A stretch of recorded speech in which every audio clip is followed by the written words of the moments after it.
que o olhar amoroso de Maria Angélica encontre guarida em nosso coração. Porque a espiritualidade, ela permanentemente lança amparo, amor, carinho. A dificuldade é a gente estar pronto para receber. Porque não é do jeito que eu quero, é do jeito que eu preciso.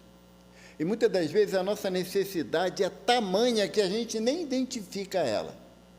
Eu vou hoje lá na casa de Maria Angélica, não tem nada para fazer, vou lá assistir uma palestra lá, bater um papinho com os amigos lá. Quando a gente pensa assim, é que a nossa necessidade está tão gritante que a espiritualidade deixa a gente achar que a gente vem, como falam alguns irmãos, do nada. Do nada eu fui. Como se a doutrina espírita não nos esclarecesse que o nada não existe, né? Uma das características de Deus é a onisciência.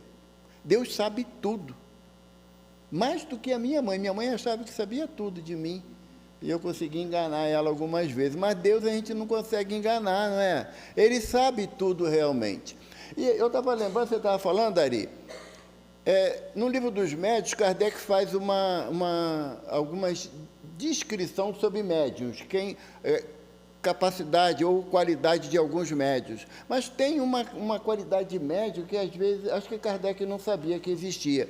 Então, a gente está aqui para ajudar, né? Quando você chega na casa espírita pela primeira vez, para iniciar uma tarefa de estudo da doutrina, você vem, na maioria das vezes, pela ânsia de saber.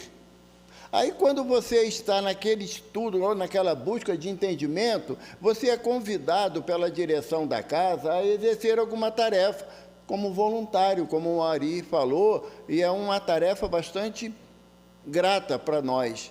Então, quando você é convidado para trabalhar, demonstra que o seu problema está ficando sério. Aí, quando o problema começa a aumentar a seriedade, você é convidado a participar de uma reunião mediúnica. Já demonstra, como Emmanuel fala para a gente no livro Emmanuel, que o médium não é missionário, é um espírito altamente comprometido com os erros do passado, e a mediunidade é uma das formas que a misericórdia de Deus favorece para que ele seja amparado e comece a solucionar as suas encrencas de ontem. Então, você chegou como visitante, passou a ser voluntário, agora é médium da casa. Quando for convidado para ser dirigente, corra, porque o teu caso é gravíssimo. Pergunta a Vera e a Regina. É gravíssimo o caso da gente. Então, eu ainda não estou na gravidade de ser dirigente de casa espírita, graças a Deus, porque a misericórdia é maior do que a minha ignorância. Né? Então, a tarefa que a gente vai tendo na casa, ela se estabelece mediante a nossa necessidade de colaboração, de trabalho no bem. O Ari estava falando da necessidade de colaboração financeira. 2 exemplos que eu sempre trago comigo. Um é de Antônio Mileco. Antônio Mileco, ele nasceu cego, e lá no Instituto Benjamin Constant, ali na URCA, ele começou a estudar lá, jovem, e já era espírita, mas uma dificuldade muito grande à época de livros em braille. Então, o Mileco começou uma campanha a nível nacional para edição de livros da codificação, basicamente, em braille. Porque no Brasil, à época que Mileco começou essa campanha, só tinha 3 máquinas de escrever que grafava em braille. E o Mileco dizia que na casa espírita tudo é de graça. Você chega aqui, recebe um amparo da espiritualidade, tem o benefício do passe, a possibilidade do atendimento fraterno, a água energizada. Alguém pagou por isso? Não. Mas para ficar com a luz acesa, a casa tem que pagar. E a casa só vai conseguir oferecer o conforto que oferece a todos nós se tivermos uma percepção de colaboração. Então, Antônio Mileco sempre dizia, na casa espírita é tudo de graça, mas nada é de graça para a casa espírita. Daí a nossa responsabilidade de, dentro das possibilidades de cada um, que nem o Ari falou, buscar um meio de colaborar. E um outro exemplo é do nosso benfeitor Divaldo Pereira Franco. Divaldo, no final dos anos 90, na Mansão do Caminho, numa Assembleia Geral, tinha quase 1000 pessoas na Assembleia, e Divaldo falou que era necessário construir uma padaria na mansão, não só para atender as necessidades dos internos, daqueles que participavam lá, café da manhã, café da tarde, almoço, mas também que servisse como um meio de profissionalização para jovens daquela comunidade tão carente. E o Divaldo falou, já temos o dinheiro. Todo mundo bateu palma. Uma felicidade. Está no bolso de vocês. Quando vim para cá, então aqui Maria Angélica está falando a mesma coisa para a gente. Dinheiro não é problema, é a solução. Só sair do bolso. E agora não precisa nem em espécie, um tal do Pix, né? Abençoado. Entende? Eu achava até que devia colocar ali o QR. Tem? Não, pouco, tem pouco. Eu não bota mais QR Code, aquele negócio todo. Porque não tem jeito, a gente tem que pensar na necessidade da casa se manter. Porque, graças a Deus, nós estamos hoje aqui na condição de ouvintes. Mas sabemos que tem uma infinidade de irmãos esperando a nossa colaboração para serem beneficiados com uma cesta básica. Porque você não falou da cesta básica. Ó, cadê o irmão? Eu sabia que ali. Ele tem a cesta básica, tem que completar amanhã, né? Para amanhã, a cesta básica? Não é, Xará? Não, é o isopor da quentinha. É o isopor da quentinha, mas aí também a quentinha tem que ter comida também. Claro. Aí precisa de doação também. Então, valeu, quem puder colaborar para amanhã, né? Quantas são? Traz tudo que puder. Não estragar não vai, com certeza. Então, essa possibilidade que a gente tem de colaborar, porque, evidentemente, nós não estamos aqui pela proposta da recompensa. Eu vim no Maria Angélica, então eu me sinto obrigado a colaborar. Graças a Deus, a doutrina espírita, ela não tem essa finalidade da troca. Se você sente prazer de fazer, ou então quando vai lá no colégio, né? No Instituto Maria... A Escola Maria Angélica, você vê aquele bando de pitoco de gente lá correndo, não tem como você não se emocionar, mas eles têm necessidades básicas que nós podemos colaborar. Nessa possibilidade de colaboração, a Casa nos oferece também a oportunidade da palestra. A palestra pública, ela tem uma das finalidades da palestra pública é estimularmos-nos ao estudo da doutrina. Porque aquele que não gosta de estudar, ele tem que acreditar em tudo quem está à frente do microfone fala. E é extremamente perigoso isso. Extremamente perigoso. Então, quando o palestrante está aqui, ele traz uma observação e ele fala isso, encontra-se no Evangelho segundo o Espiritismo, num capítulo tal, tópico tal, livro dos Espíritos, livro dos Médiuns. Ele anseia que seja feita uma busca daquela informação. Lá no Recreio, uma vez, numa palestra, eu falei uma coisa errada, muito errada, muito absurda, em relação a... Emmanuel fala no livro A Caminho da Luz, que os sistemas solares que Jesus fez o seu progresso não existem mais. Afirmação de Emmanuel em A Caminho da Luz. Os sistemas solares. E a gente sabe que um sistema solar, pelo que a ciência nos diz, tem uma duração em média de 10 a 12 bilhões de anos. Então, os sistemas solares, aí eu falei à época que arbitrava que, para mim, Jesus fez o seu progresso, olha que mente privilegiada minha, né? Eu achar que eu sei, mas vamos lá, vamos fingir. Que Jesus tenha feito o seu progresso da condição de espírito simples e ignorante até a condição de Cristo em 5 sistemas solares. Daria, na minha contagem, arredondando para facilitar a vida de todo mundo, 50 bilhões de anos. Só que eu não falei 50 bilhões de anos. Eu falei 500 bilhões de anos. Uma pequena falha, de um zero a mais. Quando terminou a palestra, um irmão chegou perto de mim, olha só, não dá, essa conta sua não fecha. Eu falei, como tu tinha que ter falado na hora, que eu corrigia na hora, né? Eu não tenho essa preocupação, não. Porque a diferença do palestrante para o dirigente da reunião, sabe qual é? O palestrante acha que é Deus, o dirigente tem certeza que é. Então, aqui todos nós estamos aqui para estudar, para aprender, para trocar ideia. Quem chegar aqui com a finalidade de querer ensinar, faz prece por ele, sabe? Que é tão necessitado que não compreendeu ainda a sua dificuldade de apreender. Herculano Pires, professor José Herculano Pires, ele diz que ninguém é catedrático na doutrina sendo o espírito encarnado no plano de prova e expiação. Só em planos felizes poderemos nos qualificar como aqueles que conhecem a doutrina dos Espíritos e o Evangelho do Divino Mestre Jesus. Então, temos uma longa caminhada à frente entre espíritos num plano de prova e expiação e espíritos num plano de felicidade que eu não tenho a mínima ideia do que seja. Não tenho, porque foge ao meu parâmetro de entendimento. Hoje, a proposta de hoje está lá no capítulo 27 do Evangelho segundo o Espiritismo, e o pessoal do SEMA adora maltratar palestrante.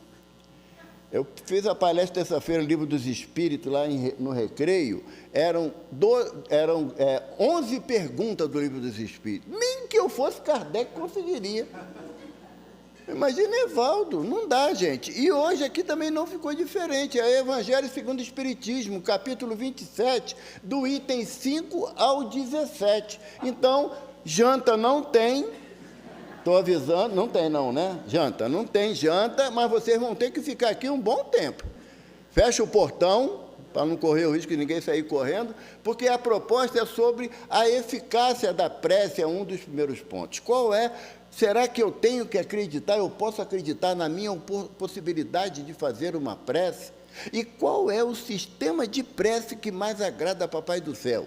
É aquela prece daquelas palavras difíceis, que muitas das vezes, um amigo meu já na espiritualidade, ele começava a prece assim: com o perpassar das eras, buscamos altivamente o desejo de encontrar o Senhor Deus Todo-Poderoso. Eu me perdi no perpassar.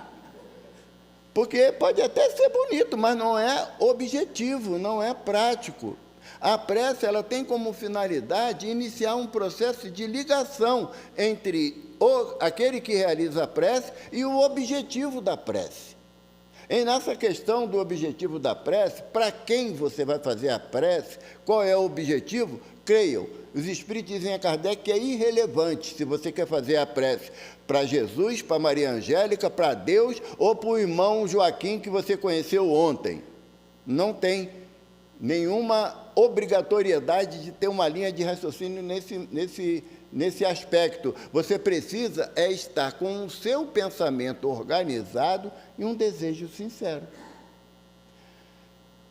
O Chico, que é o patrono da nossa casa, ele tinha uma história que ele gostava muito da história da prece do Zé.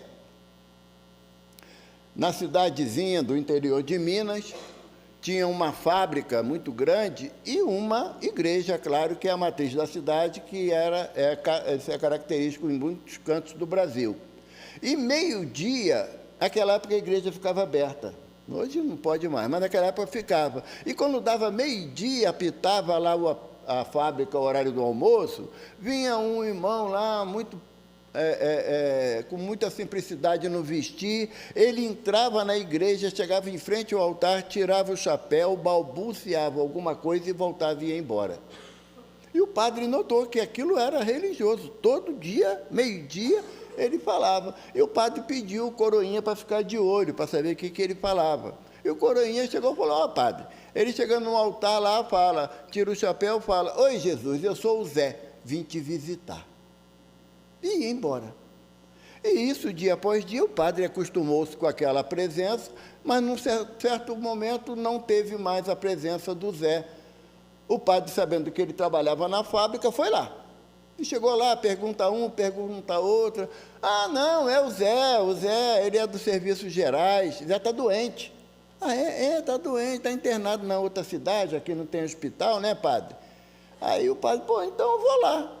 E o padre foi, no outro dia, foi lá no hospital para visitar o Zé, e o padre é autoridade, não precisava de horário de visita. O padre entrou, quando chegou na enfermaria, do lado da cama do Zé, uma cadeirinha vazia, e o padre chegou e falou: oi, Zé. Ele: ô, seu padre, sua bênção. Como é que você está, Zé? Está bem, senhor, graças a Deus, né, estou indo. Mas se o senhor chega 5 minutos antes, você vai ver nosso Senhor Jesus Cristo aqui nessa cadeirinha. Aí o padre debochado falou: é mesmo, Zé? Nosso Senhor na cadeirinha? Para quê, Zé? Nada não, ele só chegou e falou: oi, Zé, eu sou Jesus, vim te visitar. Então, a simplicidade da prece é que faz essa conexão com o plano espiritual. E, evidentemente, nesse aspecto dessa eficácia, se vai alcançar ou não, não é quantidade de palavras.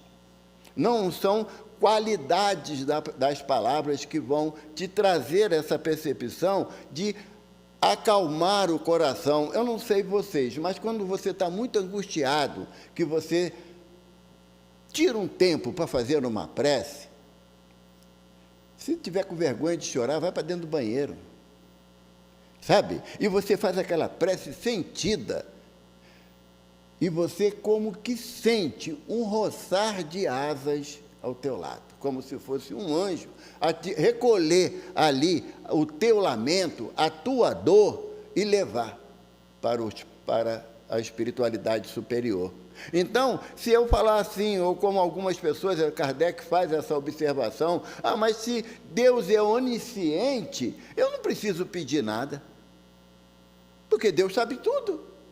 Muitas das vezes podemos pensar assim, podemos, ainda mais quando somos orgulhosos, né? Porque o orgulhoso, ele não quer pedir nada, nem sequer a Deus, diante da sua necessidade. Ele simplesmente fala: bom, se Deus sabe tudo, está vendo o que eu estou passando, não resolve nada, ou ele não é bom o suficiente, ou eu não tenho que dar importância a isso. Não, a onisciência de Deus está associada ao fato de que Deus está em tudo, e tudo está em Deus, como Emmanuel fala para a gente. O homem está mergulhado na vontade de Deus, que atua sobre o homem através do outro homem. Então, o que nós devemos buscar na prece é uma honradez nas colocações. Porque não dá para eu me colocar na condição da vítima. Senhor, eu sou tão bom, ponto, já comecei errado. Porque o conceito de bondade está estabelecido na doutrina no sentido de que não é necessário fazer o bem, era imperioso ser bom, que fazer o bem é circunstancial. Jesus fala isso para a gente: se teu filho te pede um pão, tu não dá uma pedra, te pede um peixe, não dá uma serpente. Sendo maus do jeito que sois, sabeis dar coisas boas aos vossos filhos, imaginai o que o Deus, o Pai Celestial, não pode nos dar de bênçãos e de amparo. Então, a prece, ela tem que estar associada à nossa sinceridade. Porque eu sempre falo do padre Fábio de Mello, gente, mas que eu gosto muito das músicas dele. Ele traz músicas que tocam realmente o nosso coração. Não só ele, mas tem inúmeros artistas com essa possibilidade. Mas ele fala que Deus não está preocupado com o que tu fez ontem. Ontem já acabou, não existe mais. Deus está querendo saber o que você vai fazer hoje. Sabe? Hoje. Quando a mulher chamada adúltera, né, que é uma passagem da Bíblia que é controvérsia pra caramba, porque lá em Deuteronômio, Moisés fala, sabe o quê? Apedrejai os adúlteros. Aí o homem vai assumir que ele pisou na bola? Não, é só ela. A culpa é só dela.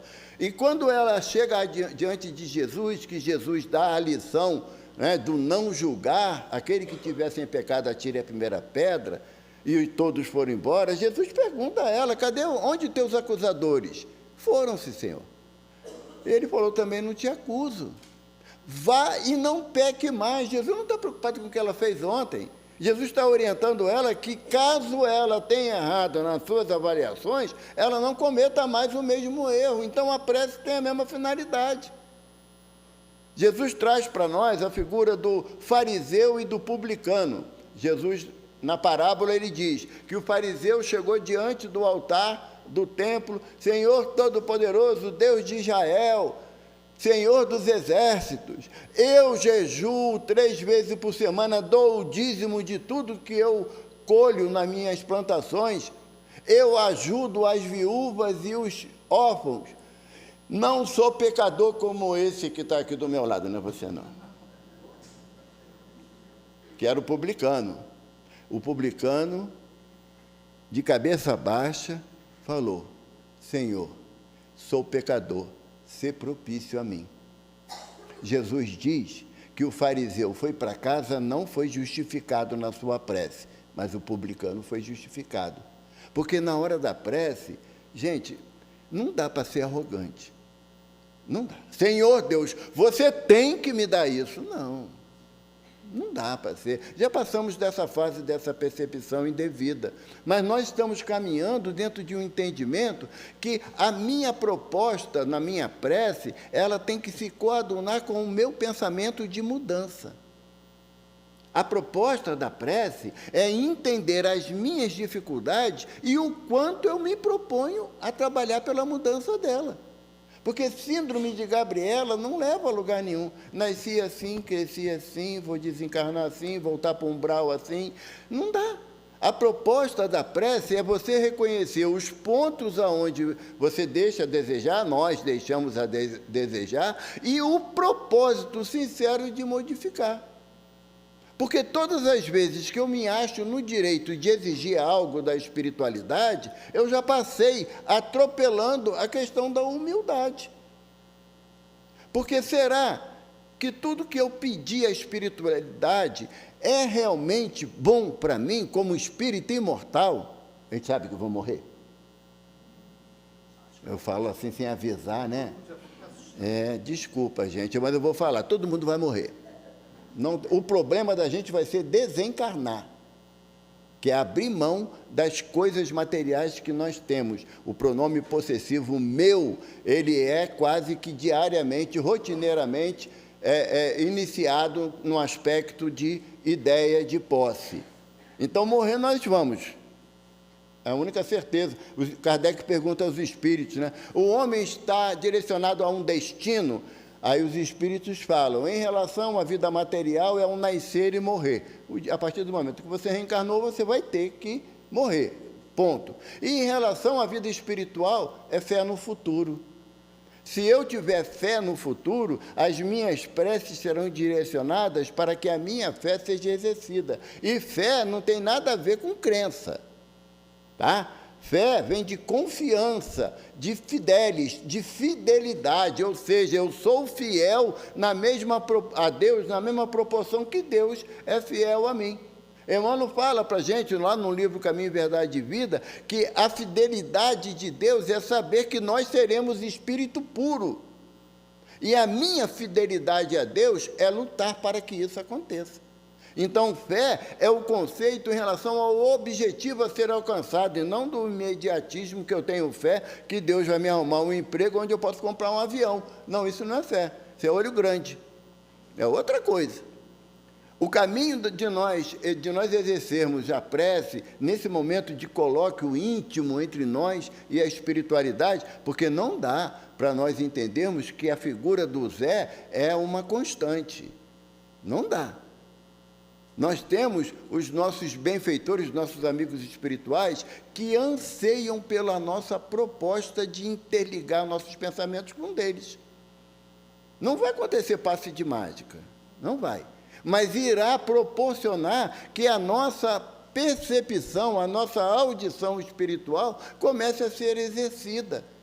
Nós estamos dentro de uma casa espírita para obtermos o esclarecimento acerca de uma conduta que eu tenho que ter à luz do Evangelho de Jesus, à luz da doutrina dos Espíritos. Enquanto eu me acho autossuficiente para resolver todas as minhas dificuldades, eu estou apenas alimentando o meu conceito de prepotência, de orgulho, de vaidade, de egoísmo. Porque eu tenho uma fragilidade tamanha, porque, como diz, né, a Madre Teresa de Calcutá, né, é entre eu e Deus, Um repórter chegou perto dela, perguntou assim: irmã, a senhora reza muito? Ela: quase sempre, meu filho. E nas suas orações, o que a senhora fala para Deus? Falo nada não, meu filho, eu só escuto. Ele: e a senhora só escuta, e Deus fala o quê? Fala nada também não, só escuta. Porque você busca a comunhão, porque eu escutei no outro dia um amigo falando assim: um irmão está com uma dificuldade assim. Eu disse mesmo para ele: o que Jesus faria nesse lugar, no seu lugar? A gente já usou muito essa expressão. Aí um benfeitor lá na casa, falou: se você estudasse o Evangelho, você saberia o que Jesus faria nesse momento. Porque tudo que o mestre precisa nos ensinar está no Evangelho.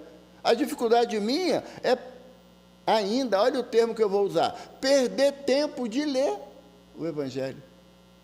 Sabe? Não é perder tempo, é ganhar tempo. Porque quando eu busco um entendimento acerca das leis morais, que está lá na parte 3ª do Livro dos Espíritos, eu vou começando a entender a minha responsabilidade de aplicar na minha, não é na vida da minha esposa não, gente. Ela tinha que estar aqui para ouvir. Hoje ela está. Mas quem está aqui falando sou eu, é a minha orelha, que não é pequena, já perceberam, capta tudo que eu estou falando aqui. Então, a proposta da eficácia da prece é você nortear pelo processo do entendimento do Evangelho o que tu vai falar na prece. E isso nós já temos capacidade de fazer, porque somos seres inteligentes. Nós ainda não temos a possibilidade do progresso moral, a não ser que tenha algum espírito superior. Pode ter, né? Se tiver, levanta a mão, sou doido para conhecer um. Sabe? A nossa realidade é espíritos num plano de prova e expiação, que reencarna por expiação ou por provação. A missão que nós exercemos ao reencarnarmos é consoante às nossas possibilidades de fazer o bem. Todos nós, sem exceção nenhuma, todos nós temos a possibilidade de fazer o bem. Nós participamos de uma atividade numa casa-lar Dona Meca, lá na Taquara, que abriga crianças para adoção de 0 a 6 anos e também jovens adultos com neuropatia gravíssima. Não falam, não andam, a maioria com traqueostomia, GTT, né, cadeira de roda, mas são tratados com toda a qualidade do atendimento e carinho também. Eles também fazem as preces dele, porque nós estamos vendo a fragilidade orgânica e não espiritual. Então, a prece é um momento de ligação com a espiritualidade. E aí, com quem você vai se ligar é de foro íntimo. O Chico estava uma vez lá em Uberaba, sabe, Ari? E ele estava lá fazendo as coisas lá dentro do centro espírita da prece, e Emmanuel chegou perto dele e falou assim: Chico, vai chegar um espírito aqui que você não pode ter medo e nem discordar dele. Escuta o que eu estou te falando, Chico. Ele: sim, senhor, seu mano. Passou um tempinho, entrou um espírito de aspecto horripilante, com chifre, rabinho e tudo. E o Chico diz na entrevista que os pés dele eram para trás e as mãos tortas, e bufando. E o Chico diz que quando ele respirava forte, vinha aquele cheiro de enxofre, sabe? E o espírito falou assim para ele: tu me chamou, Francisco? Aí Chico deu vontade de dizer não, né? Mas Mano falou que não podia discordar. Aí ele falou: chamei, sim, senhor. O que é que tu quer, Francisco?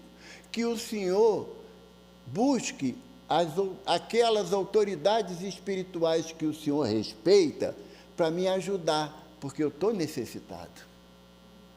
Aí o espírito olhou para ele e falou assim: Francisco, com você não tem jeito. E foi embora. O Emmanuel avisou. Mas quando a gente, engraçado, quando nós vamos dormir, a gente acorda de manhã e fala assim: tive um pesadelo. O espírita, entenda, não tem pesadelo. ele tem uma experiência espiritual que é contrária ao seu entendimento de coisa boa. Porque as relações com o plano espiritual são concernentes, primeiro, com a minha necessidade, segundo, para a minha aprendizagem.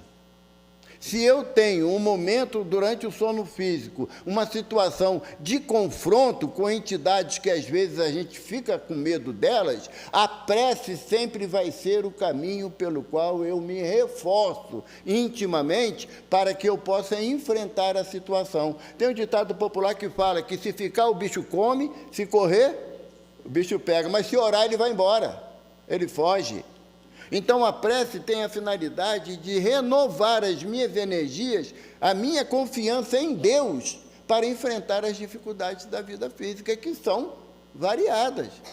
Não há possibilidade de você... Eu acho interessante que, às vezes, a pessoa fala assim, poxa, eu passei um problema muito sério, passei pela experiência do assalto, levaram o meu carro... Se você estivesse conversando com Chico Xavier e falasse para ele, sabe o que queria mandar você falar? Graças a Deus. Graças a Deus. Aí você fala, Chico, roubaram o meu carro, eu vou dar graças a Deus? Porque não foi você que roubou. Não foi você que praticou a ação indevida, você sofreu uma ação devida. E não é castigo, e nem sempre quer dizer que você roubou o carro na outra existência, não. Mas é uma prova de resignação diante de um infortúnio que você está enfrentando. E como vai ser isso possível? Através da prece. A prece tem a proposta de que a minha confiança em Deus não depende do meu sorriso. Pode ser no momento da lágrima. No momento que aquela dor, ela aperta tanto o coração, que se você não tiver o recurso da prece, você entende que não vai conseguir superar.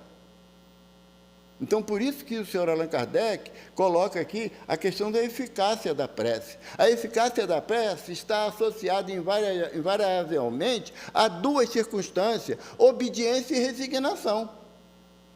Quem ensinou isso? Evaldo, além de Lázaro no Evangelho segundo o Espiritismo? Jesus de Nazaré. Jesus estava lá no Getsemane, depois da ceia, ele chama Pedro, Tiago e João para orar. Lembra dessa parte?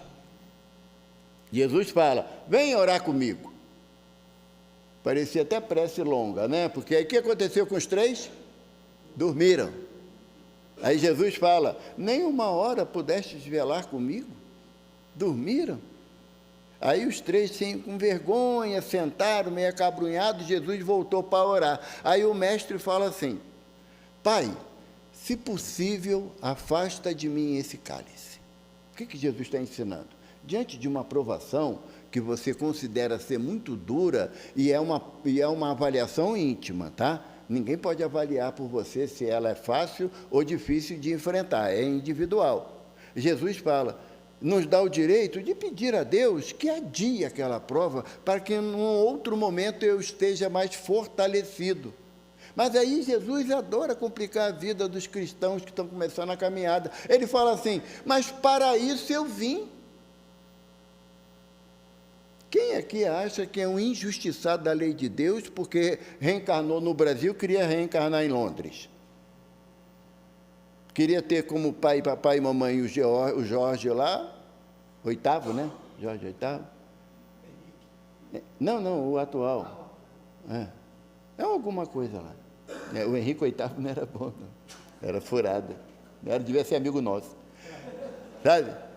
Quando Jesus fala, mas para isso eu vim, Jesus está falando do quê? Que todo aquilo que ele estava descortinando espiritualmente do que enfrentaria, ele sabia que era aquela finalidade. Então, se eu estou enfrentando uma dificuldade que para mim pode ser muito pesada para a fragilidade dos meus ombros, da minha confiança, eu tenho que compreender que Deus me ama de tal sorte que não coloca fardos pesados em ombros frágeis. Não é isso que o Evangelho propõe? Aí, quando Jesus fala que para isso eu vim, Jesus foi pelo caminho da obediência. E depois ele complica mais um pouquinho. Que seja feita a tua vontade e não a minha. Isso é resignação. Agora eu vou fazer uma prece e peço, Senhor, que seja feita a tua vontade desde que seja igual à minha, aí não vai dar certo, porque a minha vontade é ainda imediatista, não é uma vontade visando a minha questão de espírito imortal.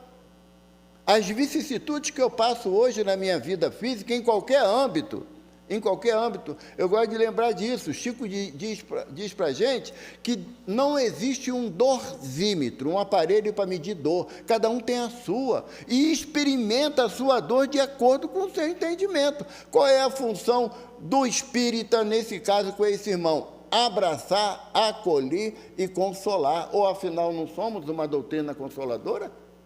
Não fazemos parte de uma doutrina consoladora? Ou quando aquele irmão que chega perto de mim pela 15ª vez para falar do mesmo problema que ele está enfrentando, e eu dou uma bronca nele que não aguento mais. Não, isso não é consolo. Isso não é consolo. Pergunta 895 do Livro dos Espíritos. Como a caridade, como Jesus a entende? Benevolência para com todos, não é só para filhos e netos. Para todos.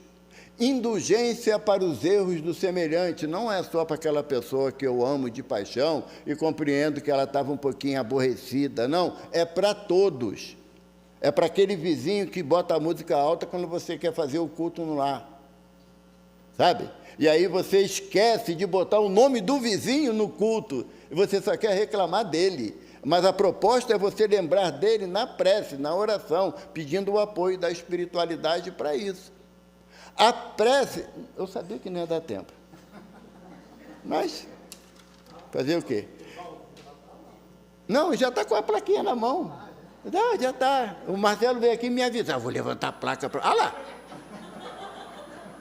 Eu vou fazer um pedido à mentora Maria Angélica para sumir com essas placas. Eles vão ficar desesperados lá. É sério, eu quero levar essa placa lá para o CSX. Porque lá o dirigente fica assim do lado, assim, aí ele fica com a plaquinha desse tamanhozinho assim, 5 minutos, o palestrante nem olha. Ele está aqui e fica para lá, falando para lá. Aqui não dá para fugir, Marcelo já botou lá. Aumentou essa placa, não era desse tamanho, não.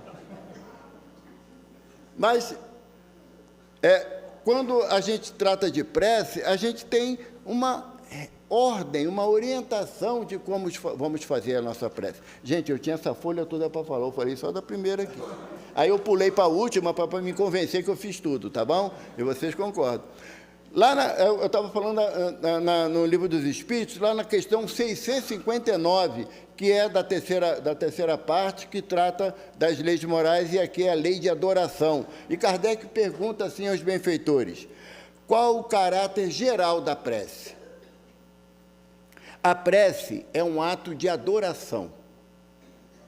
Orar a Deus é pensar nele, é aproximar-se dele, é pôr-se em comunicação com ele.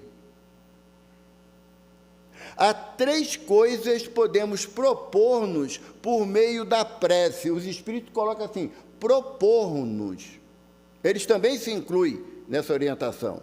A prece, ela precisa ser de louvor, de pedir e de agradecimento.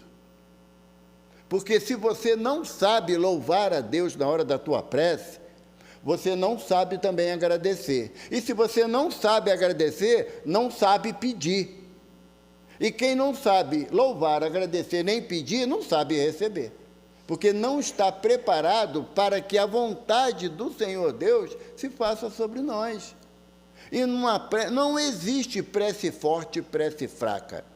Ah, eu vou pedir o Ari para fazer uma prece para mim, que hoje eu estou muito desarvorado. É justo, um ajudar o outro nesse momento de descontrole, de desequilíbrio. É justo você fazer uma prece pelo irmão, segurar, não é pelo WhatsApp não, gente, tá? Por favor, vou fazer uma prece aqui no WhatsApp, depois tu escuta aí, não, a prece é um sentimento de aproximação. Ah, eu não posso ir na tua casa agora, pô, mas tem como você ir amanhã lá no SEMA? A gente se reúne lá, eu chamo mais alguns amigos, porque a proposta do capítulo é pedir e obtereis. Não é reclamar e conquistarás, porque não dá certo. Nós temos uma proposta íntima através da prece, é que as minhas orações, elas tenham que ter, primeiro, a honestidade do que eu vou pedir. E essa honestidade, desculpe, mas é de fórum íntimo. Cada um tem o seu padrão moral de comportamento. Você vê os irmãos que ainda se associam ao uso de arma para obter aquilo que eles não têm possibilidade de comprar, eles, antes de sair para aquilo que nós chamamos de assalto, fazem uma prece.